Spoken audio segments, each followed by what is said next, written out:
Hi, I'm Shane Balkham, Chief Investment Officer at U Asset Management, and welcome to my 2-minute missive. The main focus this week is definitely on central banks. We have the Federal Reserve meeting on Wednesday, followed by the European Central Bank and Bank of England meeting on Thursday. All focusing on what to do about inflation.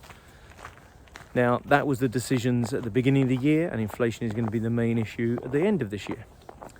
Difference being, we were just starting to combat inflation at the beginning of 2022, and now there is the sense that we've got it under sort of some sense of control, or at least it's turning over and coming down in the right direction.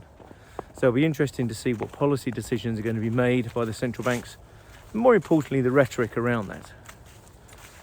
If you think about the factors that have driven up inflation, it has been central bank monetary policy, particularly over 2020 and 2021, fiscal stimulus to tide companies and individuals over during the pandemic, supply chain disruption, and let's not forget the war in Ukraine.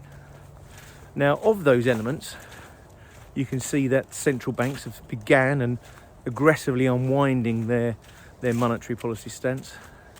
Governments have withdrawn a lot of their fiscal stimulus, and you can see supply chains starting to heal around the world. So the only real remaining factor with an inflationary stimulus is arguably the conflict between Ukraine and Russia. Whether this is borne out in the central bank's decisions, we'll have to wait and see to the end of this week.